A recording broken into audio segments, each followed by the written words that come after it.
Good morning, everyone, and welcome. It's FPC Radio Live. Happy Friday. That's right. We're closing out the week. Another week down the drain. And it should be a pretty exciting day, especially if you're a hockey fan. Got the NHL trade deadline here today.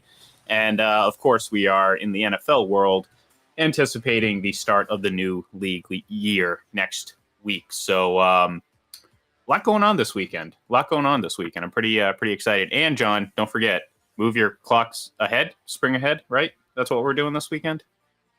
I believe so, yeah. So it'll be light out even later at night, a little darker early in the morning, but you feel that spring is on its way. Yes. And, aren't we supposed to be doing that permanently? Isn't that kind of the discussion that we've had? Wasn't there some law or something that was put into place? I don't stay up with too many current events because, well, I should know the answer to this. So that's why I'm going to you, John.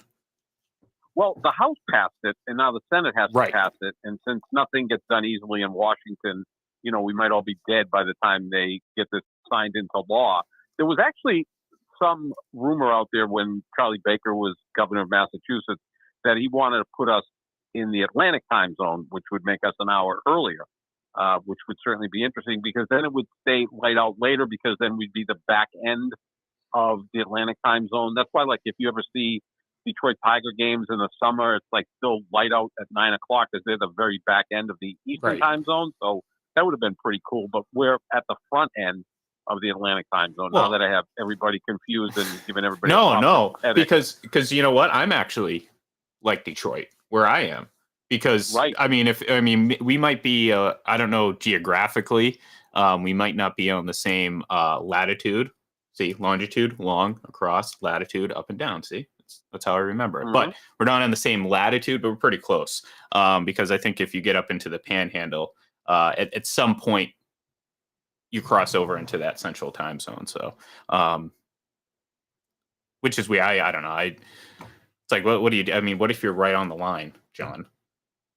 Like, take one step one way, one step the other. Yeah. Well, I had an uncle, I saw some cousins that were living in Danville, Illinois, and that was the central time zone.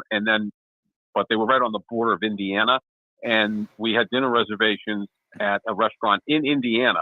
Actually, ate catfish for the first and last time. Yeah. So it got confusing because they're an hour ahead. So you're making like you're in a time machine. Like the dinner reservations are at 6, so we're going to leave at 6:45 to get there at 6, which is pretty cool. That would drive me absolutely nuts, to be honest with you. Because, for example, when I go out to the West Coast, which I like to do sometimes, I understand the 3-hour difference, and even sometimes not because I don't understand it. I'm not trying to label myself a moron here. It's sometimes your internal clock's a little disorienting. So, there's been plenty of times I've been out in Vegas, and I know that, football games start at 9 and 1, not 1 and 4. But I'll still be sitting there, and same with hockey. It's usually it's harder with if I want to see a hockey game because obviously football's all day, and it's pretty hard to mistake when football's on when you're at a casino in Las Vegas. But for instance, there's been plenty of times where I'm like, oh man, I can't wait for the Bruins game, and I'm sitting there and my entire day I'm planning on watching the Bruins game at 7 or 8 o'clock at night. Meanwhile, starts at 5. I'm just like, and then I forget, and then I'm like, wait a minute, why am I so disoriented right now? Like I should understand this pretty, I should understand this at this point, But hey, it is what it is. That's the fun in it. I liked it better because I remember watching NBA playoff games at 4 o'clock in the afternoon when I was in Vegas. Trust me, I love waking up at 9 o'clock and getting football. I love that. I think that's fantastic. That's what I want to do. By the time football's over, it's like 9 o'clock at night, and I don't feel like I'm forcing myself, towards the end of the Sunday night game just to stay awake and I don't know. I used to, 15 years ago, I'm sitting there laughing at the people complaining about games that start at 8:30. Now I'm like, ugh, the game starts at 8:30. Why not 4? Let's get it over, exactly. But that's nap time. That's yeah, nap exactly, time, exactly. No, I mean I'm just an early riser, so that's kind of what it is. So, again, I do like those times. I got to spend a couple football Sundays out there this season, which was nice. Like I said, I like the. Actually, one of them happened to be one of it wasn't the Germany game. It wasn't the Patriots. Oh no, it was. No. The Patriots were. They were playing the Raiders, actually. Patriots played the Colts in Germany. Yeah, right. But I was saying I was thinking when because I was there on my birthday, so I spent that weekend there. The Patriots happened to be playing, I believe, the Raiders. Actually, I think it might have been the next week. I think the 22nd of October. But anyways, I was there for one of the overseas games, so technically I got football at 6:00 in the morning or whatever it was, and it was great. Because again, my internal clock, which this doesn't make sense, John. So obviously, you figure your body's used to a certain amount of time, and you wake up, according to that time, not necessarily the physical time, but it's almost the exact opposite. So like technically 6:00 in the morning or 5:30 in the morning in Las Vegas is 8:30 in the morning here. But I'm still waking up at 5:30, feeling like it's 5:30. You know what? It's very confusing. Like right. I feel like my internal clock is even more screwed up because that, like I said, that just doesn't make sense. Oh yeah. If you're waking up at 5:30 Eastern time, it's then 2:30 where you are in Vegas. Yeah, right. So, anyways, now that we've gotten that time change talk out of the way, we can get back to business, which, clearly is talking about the time change because there's not much going on. I'm kidding, obviously. Like I mentioned at the top of the show, at the Open, a lot of stuff going on. Certainly in the NHL, the trade deadline has been rocking and rolling already. We anticipate there's going to be at least a few pretty big moves today too before the end of the day, which will.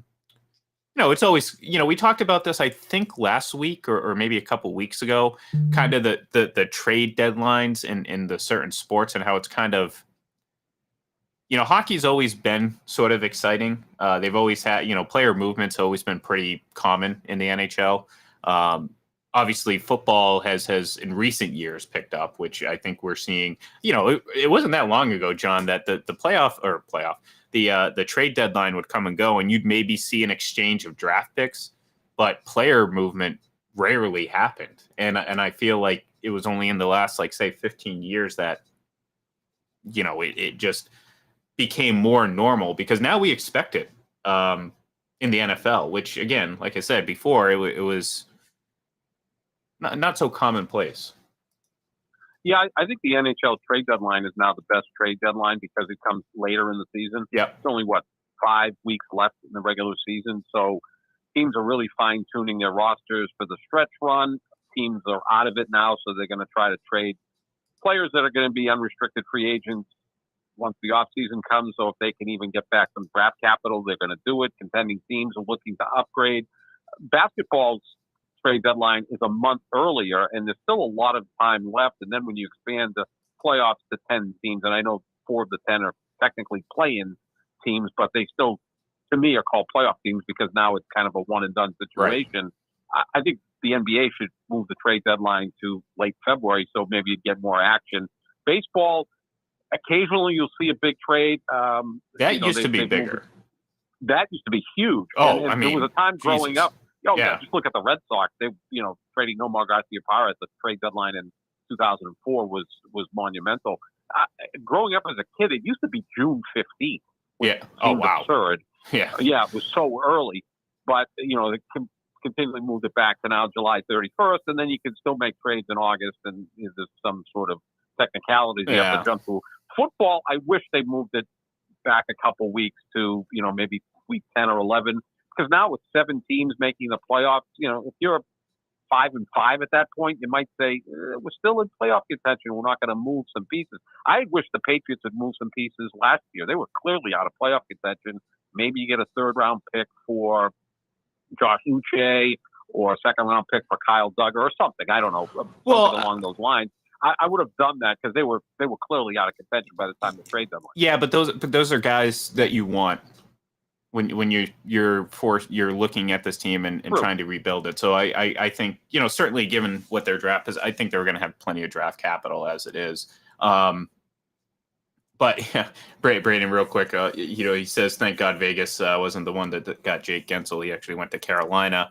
But it's funny because I saw, we've seen Vegas swing a couple pretty big moves. They've been kind of one of the more active teams at the NHL trade deadline, defending Stanley Cup champion. Since we're talking about Vegas, I saw someone tweet yesterday. I thought this was pretty funny because they seem to really go hard at the deadline every year, but they said something along the lines of like the Vegas front office acts like, we're all just like going to cease to exist soon. So what the hell? Why not? When it comes to making trades and moves. And you know what? I thought it was pretty funny because in a way it's like, yeah, like you look at what they've done at the trade deadline the last couple of years. Certainly last year helped them.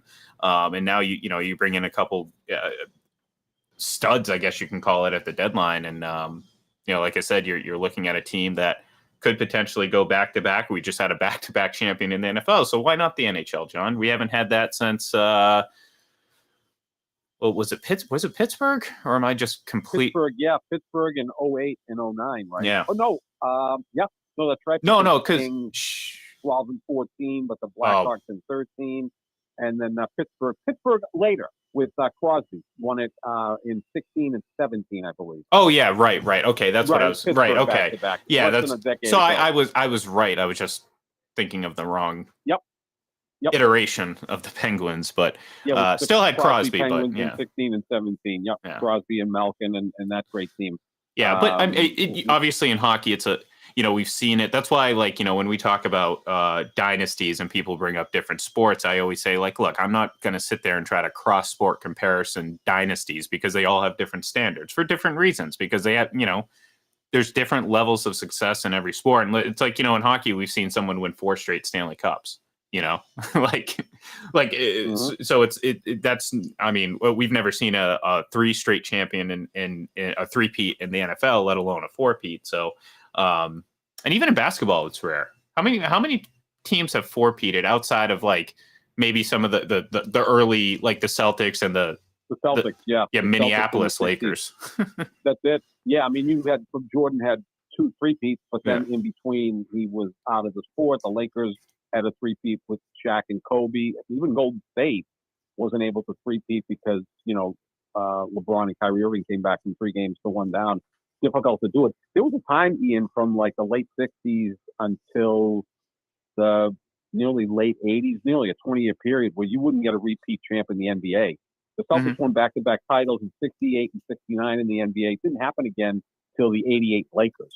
They were one-time champs. And then they'd lose the next year and come back and win it the next year. The Celtics would do that or the Lakers would do that. And that's why I we had this talk shortly after the Super Bowl and leading into the Super Bowl, and certainly we're going to continue to have it. But what's the idea of a dynasty? Certainly in the NFL, it seems to be a 3 championships wins, not appearances, but wins in a relatively short period of time, 4, 5, 6 years.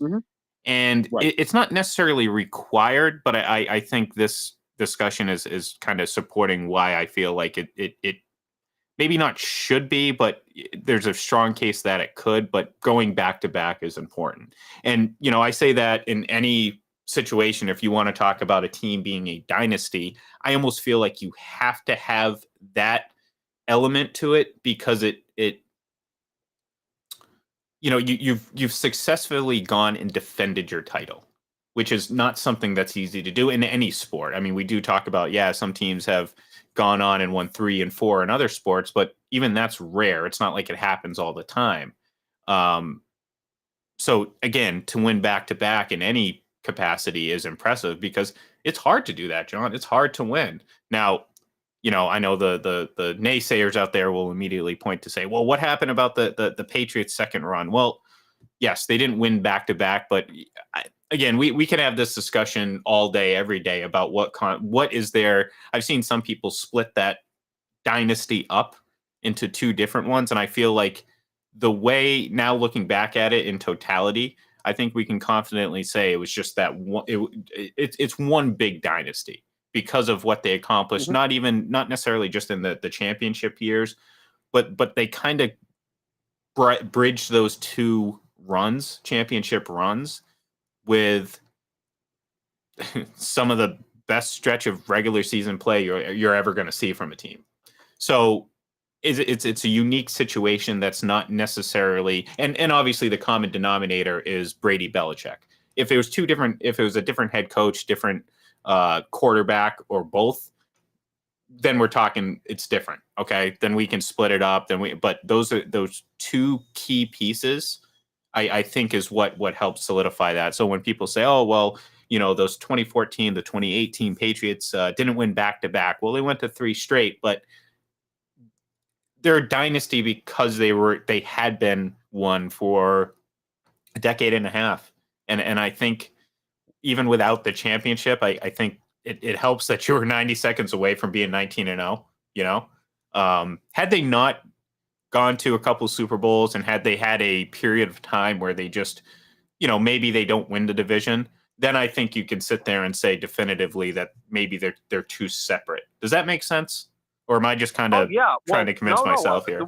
The way I look at it is from 2005 to 2013, they didn't win any Super Bowls, but they had the best record in the NFL during that period of time.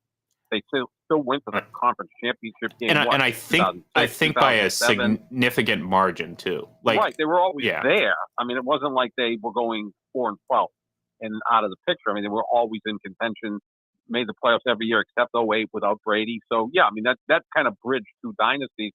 I would say a dynasty. I mean, and again, you have to look at the context of it as well. Like the 49ers won 5 Super Bowls in 14 years. I consider that a dynasty because, they did win it with 2 different quarterbacks and 2 different head coaches. And it's just that the conference was so damn strong. I mean, just to get to the Super Bowl, it felt like you won the championship. And in the 49ers case, they were 5-0 in Super Bowls. But I look at the Patriots winning 3 out of 5 as a dynasty. Yes, because the way I look at it is, let's say it's a 5-year period, you've won more than you've lost. You've right. 3 championships in 5 years, means you won 60% of the championships over a 5-year period. I guess that's maybe my simple way of looking at a dynasty, and that qualifies. Well, and look, I'm not arguing, and like I said before, it's I definitely wouldn't consider it a requirement, but it feels like it's such a strong factor in the whole discussion, and I think there's I think, I mean, it's obviously, and you look back and say, well, if the Patriots won against the Eagles, well, now we're talking about 3 Super Bowls in a row. I mean, maybe even if it is 2 in a row, it looks a little bit more impressive or what have you. I'm not quite sure, but like I said, just the idea of going back to back is I think it's underrated. And like I said, I mean, look, I think winning is important. So sue me, right? I think winning's important in sports. That's what I value the most. So teams that win the most, players that win the most, those are the players that I like. You know what I mean? Those are the ones that I think are great and certainly ones that are worthy of being anointed, whatever. So when you can win at a level or at a rate that not anyone else is necessarily doing or not doing frequently, that to me is impressive. And that's what, like I said, that's what separates great runs from dynastic runs. And I think it seems like a fine line, but that fine line, that difficulty to win that second Super Bowl in a row, or to, you know what I mean? It's probably the hardest stretch leading up to that. Oh yeah, I mean, winning back to back is so difficult. Some things have to break your way. You have to stay healthy. Especially in football, because I think you can kind of put football to the side because it's one and done. Yeah. Like in basketball, you get a 7-game series. More times than not, the better team wins.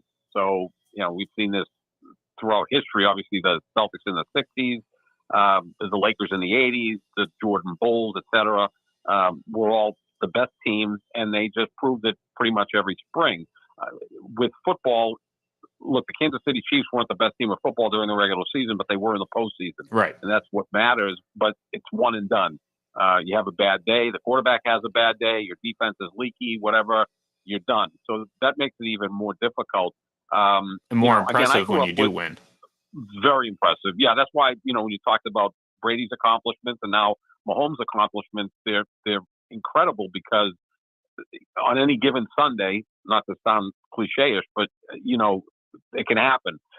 Growing up, there were hockey dynasties. Like the Canadians won 4 straight Stanley Cups, ruined my childhood as a Bruins fan. Then you had the Islanders win 4 straight, and then Edmonton won 4 out of 5 years. It was just like these teams were just so much better than everyone else that they just kept rolling through championships. We haven't seen that since. We've seen some back-to-back champs, but not as often as that. So yeah, and we've seen some like nice runs, like Chicago had a really nice run in the 2010s, and I don't know if I'd consider it necessarily a dynasty. To me, it was a very impressive run. Certainly based on 3 out of 6 years, right? But we're talking about hockey standard, and you've already rattled off 3 teams that won either 4 in a row or 4 out of 5. So I think the standard is a little bit higher. And then go back to the Canadians and back in the day, and if you want to talk about even in a shortened league. So it's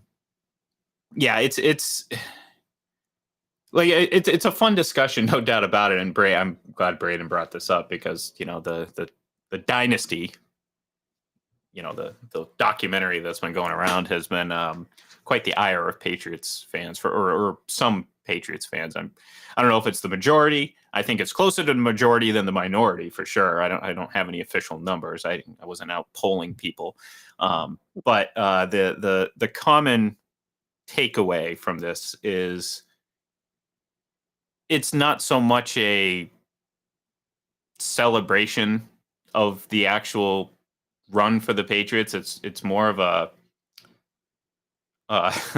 a Robert Kraft Hall of Fame propaganda piece gone wrong, because I can't remember if we talked about this on or off the air yesterday, but you're going to be hard pressed to find someone else who has, I don't want to say torpedoed his reputation, but damaged it among the fan base that really loved the guy. I mean, let's be honest. I mean, they won a lot. It was Robert Kraft, Mr. Kraft, Bill Belichick, Tom Brady. Well, we're 6, 7 episodes in, and the tide has turned quite a bit, I think, for a lot of fans in Patriot Nation. Do we know of any other owner in any other sport who's been so transparent in their want to be in the Hall of Fame? Like in baseball, it was Bert Blyleven. Remember Bert Blyleven every year would campaign for him getting into the Hall of Fame, and finally got into the Hall of Fame? I'll say this, maybe publicly, but this is not abnormal behavior for guys like Robert Kraft and others who, the Hall of Fame has become a campaign for the most part. Like, they're surefire people that can, and they have such massive egos. Right. We talked. I've said this a million times. Brady, Belichick, Kraft. The guy with the biggest ego of those 3 is Kraft. And the guy with the most money easy. is Robert Kraft. So easily the biggest ego. And I think you make the case Brady has the smallest ego of the 3, and he has a massive ego, as he should. So I don't remember Eddie DeBartolo, who waited a long time to get into the Hall of Fame and was as successful, if not more successful, as owner of the 49ers. Campaigning as much, and finally he got in. I will say Jerry Jones was Jerry Jones campaigning for this, but he got in about a half a dozen years ago. Yeah, but I will say this in sort of defense of Kraft. I mean, think of his age. I mean, if true, he's 82. Yeah, you know what I mean. If like at a certain point, like even if I was humble and whatever, and look, I think he deserves to get in. I'm not. I think eventually he'll get in. There's others that do deserve as well. So, I mean, we're not saying that like he is bona fide number 1 should be in guy right now, but I do think, even as much as we sit here and kind of learn a little bit more about some of his, just how he was, I guess, during this whole run. I mean, yeah, you can sit there and say like maybe his case isn't as rock solid, or at least as unimpeachable as you thought it was. But at the same time, the guy deserves to be in. He's been at the forefront of 9 Super Bowl appearances. Yes, 8. Sorry, 10 Super Bowl appearances. Yeah. What am I talking? Yeah. Jesus. Yeah, I'm I made a mistake 2 weeks ago. You corrected me. I know. You made the same mistake. I corrected you. Like our brains are connected at some point. We have good days and bad days. I did the same thing. I said 9 Super Bowls. You said, no, wait, 10, because he was owner. Yeah, and then here I did the same exact thing. It's funny. Yeah. That's why we're a good team, John. One of us is stupid one day, the other's stupid the next. So, yep. We're a better duo than Jason Tatum and Jaylen Brown. Yeah, there you go. But so the guy's been at owned the team for 31 years now. Been to 1/3 of the Super Bowls that he's been an owner. 6 championships. The guy's going to be in the Hall of Fame. He was an integral part of some of the labor agreements that were made. So the guy deserves to be in the Hall of Fame. But I'm not going to necessarily knock him for campaigning because, again, if I were his age, I'd want to be alive to appreciate it, at least for a little. You know what I mean? So I understand the urgency in that regard from him.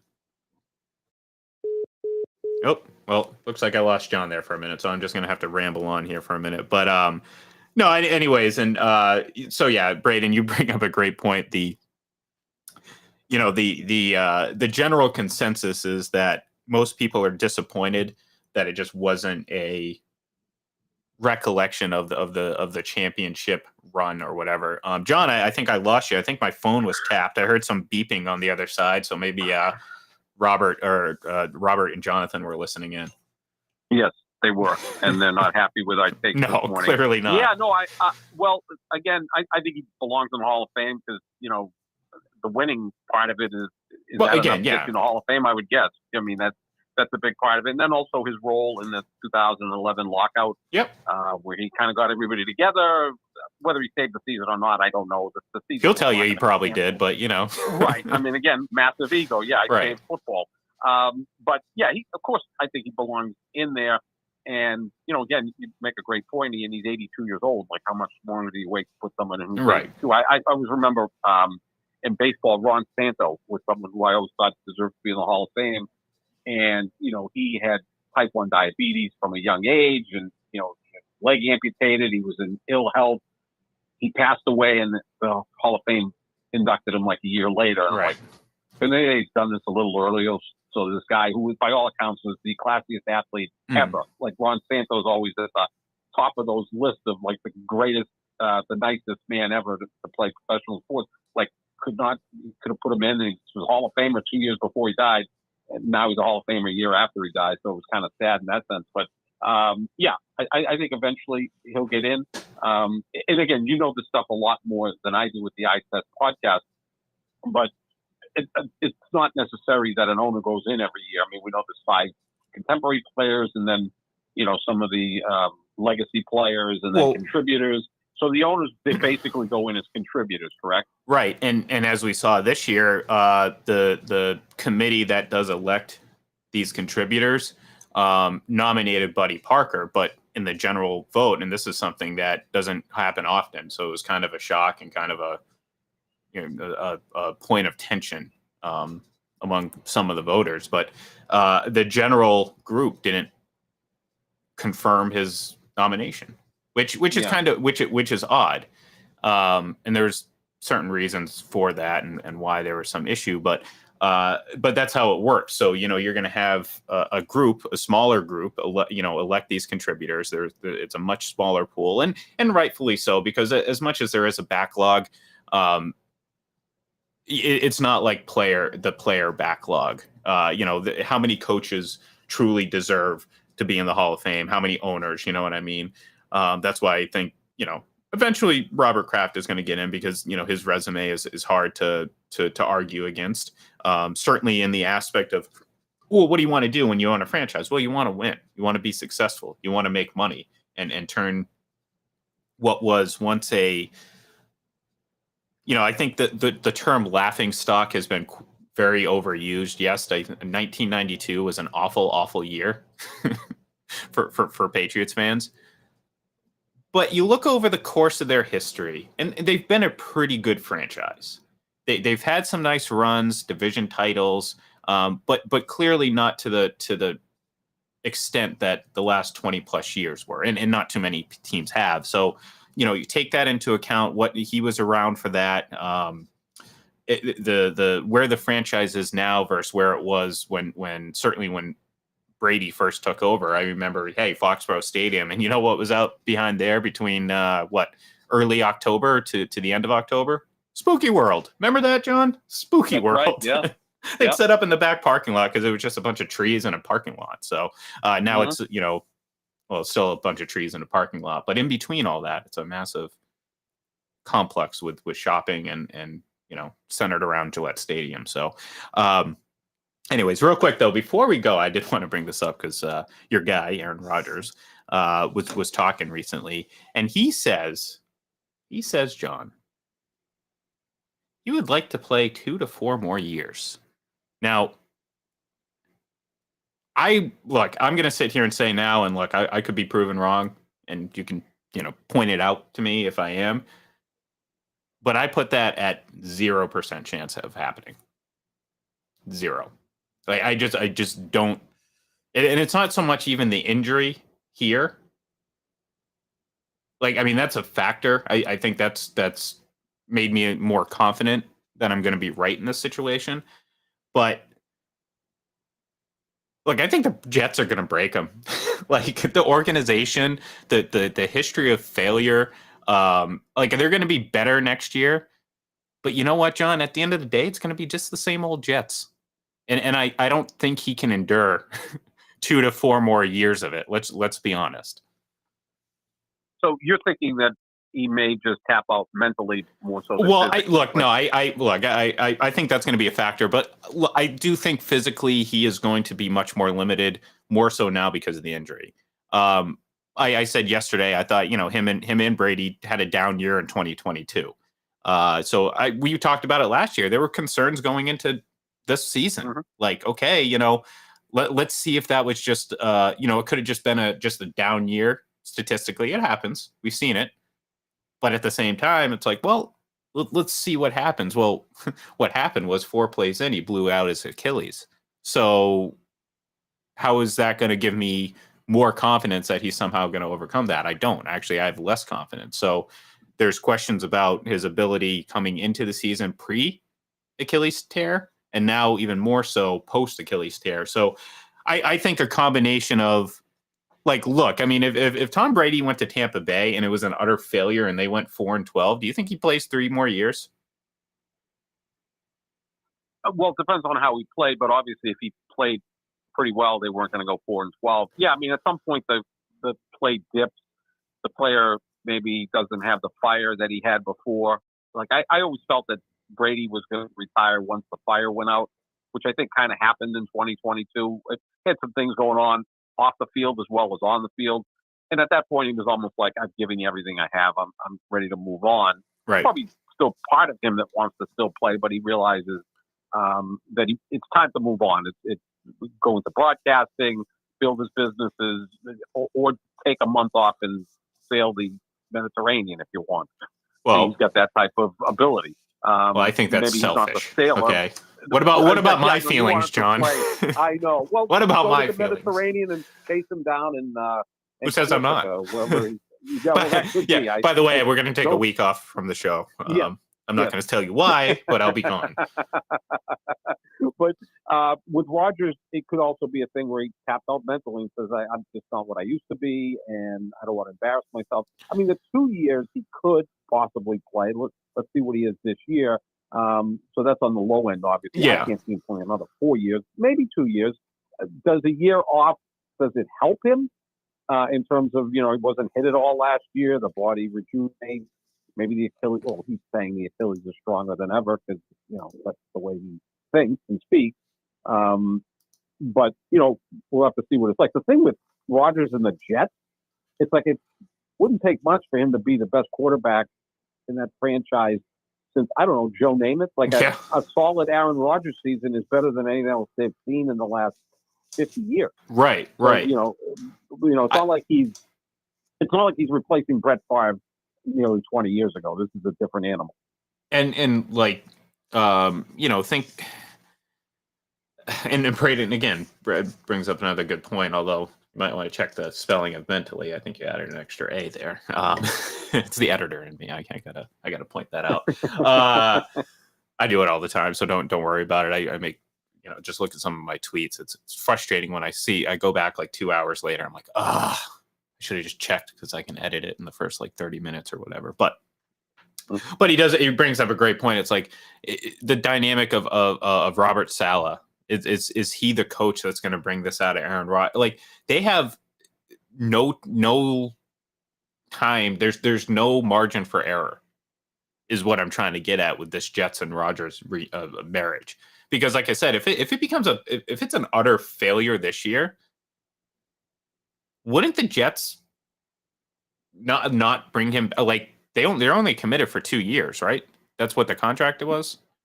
Right. And the conversation's been done because the second round pick is going to Green Bay this year. Right. So what if we're 8 weeks into the season and they're 2-6 and he's not played well? And Zach Wilson's gone, right? Well, so he's going to be gone. And it may not John, it may not necessarily be strictly his play. I mean, think about this Jets team around him. I mean, they still need to fix that offensive line. They sure do. And you go into next season with a subpar offensive line. Forget about it. This team isn't going to win games. I told you earlier this season. I mean, the injury might have been a blessing, I don't want to say a blessing, but sort of a blessing in disguise, because based on what we saw from the Jets this year, yeah, they would have probably been a little bit better with Aaron Rodgers, but there's dysfunction in that organization it's like generational dysfunction. Like, yeah. You come to the Jets and you have this like angst about you. It doesn't matter if you haven't been involved with the franchise ever before. There's just this aura, and it's not a great one, John. It's really not. So for whatever reason, this franchise has not been able to get away from that. And I'm thinking, look, if it sours quickly, there's not going to be too much eagerness, I'm sure, from the Jets franchise to bring Aaron Rodgers back for another year, because, I mean, we saw him move on from Brett Favre had a lot to do with that because he kind of forced his way out. But you know what I mean? Like, they saw that not go well, so I don't think they're going to think twice about not extending this experience, especially for a guy that would be 41 next year after this season. Yeah, and obviously at some point you're going to have to pay Garrett Cole, and Sauce Gardner.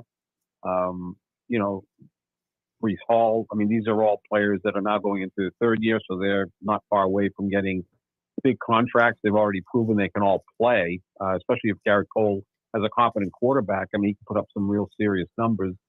So, now it becomes a money issue. A lot of cap keeps going up, and Rodgers makes a big part of what their cap represents. So, yeah, I mean, if they're 7-10 again with Aaron Rodgers, then at that point, like, what's the point? Right. Especially if he's playing mediocre quarterback and you're paying him all this money and he's a handful to deal with in the locker room and on the field. At some point, maybe it's time to move on. I mean, they keep drafting quarterbacks high. I mean, in my lifetime, they've drafted quarterbacks high in the first round. Like, it feels like every other year. I mean, Mark Sanchez was, I think, the 5th pick in the draft back in 2009. And then you had Sam Darnold was 3rd in 2008. Zach Wilson was Chad Pennington back in the day. Second. I think Pennington was a first-round pick. Yeah, he was late 20s, maybe. Yeah, I think maybe around 20. He was in the draft with Brady. You also had Ken O'Brien was actually drafted, but here's an organization that drafted Ken O'Brien before Dan Marino. That's what I'm saying, John. It's generational dysfunction. This goes back, I mean, like, it's rooted in the franchise. Well, that 83 draft, Marino was the 6th quarterback taken. There were rumors of other things that caused him to drop in the draft. It certainly wasn't talent, because if it was talent, he would have been second behind John Elway. But like Todd Blackledge, Kansas City took Todd Blackledge of all people. Yeah. The Patriots took Tony Eason. The Jets took Ken O'Brien. O'Brien was good for a few years, but he certainly wasn't Dan Marino. They took Richard Todd in 1976. He was okay, went to the playoffs a couple of times, but they really have never had a high-end quarterback since Joe Namath. Yeah. And Namath, even his last 3 or 4 years, was a shell of himself after all those injuries. So that's why the hope was there that, okay, you're getting a 4-time MVP. You're getting a guy who's a top 10 quarterback in the history of the sport. Let's see what he's got left. And we don't know. Right. You know, it's a big X factor. And maybe they benefit, and this happened with Brady in '08. If you're going to have a season-ending injury, have it in week 1 so that you can get back quicker, I guess. Right. I mean, if it happens in week 18, the recovery time is that much shorter. Only Adrian Peterson got hurt in December and came back the next year better than ever because he was a physical freak. But yeah, so maybe that's, if there's any benefit of it happening in week 1 is that the ramp up to get back healthy is longer than if he got hurt late in the season. But that's going to be one of the things to watch because I think Buffalo is on the downslide a little bit. You know, they, like you said yesterday, a little bit. They're having like almost up their defense. That defense is going to be a shell of itself, John. Right. And we both agree Miami, they can beat the hell out of bad teams and can't beat good ones. The Patriots are in a rebuild. So, yeah, the opportunity is there for the Jets if they can get their offense to play at a high level or at least a competent level that maybe they steal the division. And it'll be one of those years where everybody's bunched together. Well, and look, I mean, and this is the crazy thing about the NFL, John, is that this year we could be talking about the Patriots and the Jets at the top of the division because the Jets are getting back a quarterback and the Patriots are just a mystery at this point. I mean, there's so many things that could happen with that franchise. They could be the best team in the division. They could be the worst team in the division. They could be just mediocre. I mean, there's at this point, there's no way to project what they're going to be. We haven't seen the draft. Free agency hasn't happened. We don't know who's even throwing the football. So in reality, John, you're looking Buffalo is not swinging back up. Like they're at the point where they just need to stay afloat. You know what I mean? If we're talking about like, you know, maybe a sinking ship there, like I said, there's too much. They've taken in too much water. They're not getting that water out.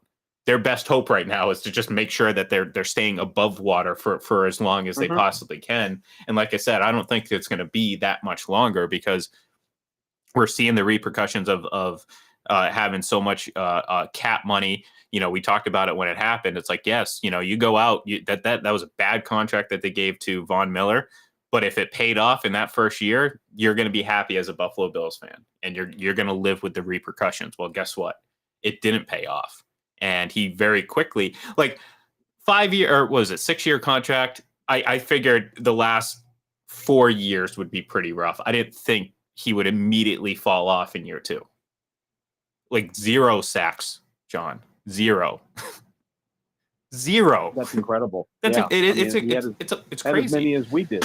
Yeah. He had as many sacks as Von Miller. Yeah, I mean, he got hurt the first time around, and maybe if he's healthy in 2022, they go ahead and win the Super Bowl because they were playing really good football down the stretch. Then DeMar Hamlin happened, and I think that kind of rocked the franchise. But, yeah, I mean, they've got to figure this stuff out. They do have the quarterback, so that's a good start. Like that's going to make you at least in play. Yeah, but now you've Miami got to figure did out too. Some other things around them. Well, this guy's better though. I'm talking about. Oh, you're talking about Marino. Yeah, of course. Tua, of course, he's better than Tua. and Mahomes could be like no one. Mahomes could be a combination of Elway and Kelly, who went to like 9 Super Bowls in a 15-year period. The difference is Mahomes has already won 3. Yeah. So yeah, I mean, you still have that guy that's now kind of blocking all the other quarterbacks from getting to the Super Bowl, and the same way Brady blocked a lot of quarterbacks from getting to the Super Bowl for a period of time. Although you still had Manning go to 4 and Roethlisberger go to 3. That's why that conference was so strong. Yeah. From really 0-1 to Brady left town. I mean, it was just one of those guys was going to the Super Bowl pretty much each and every year. And then, of course, Joe Flacco. And Joe Flacco. And then Joe Flacco. And Rich Gannon somewhere in there. Yeah, you know. And here comes Joe Flacco. Rich Gannon and Joe Flacco. That's funny. Yeah, but pretty much. Anyways, that's going to do it for us today. We'll be back, obviously, on Monday. And like I said, we're going to be really starting to get ready for that start of free agency. And we'll have some more hockey to talk because, you know, by then the trade deadline will be over and we'll know what will be happening. So thank you, everyone, for tuning in. We appreciate it. Give us a follow on Twitter at FPC Radio Live. And, of course, head over to fullpresscoverage.com and fullpresshockey.com to check out all the latest from everyone over there. So thank you, everyone, and we'll talk to you on Monday.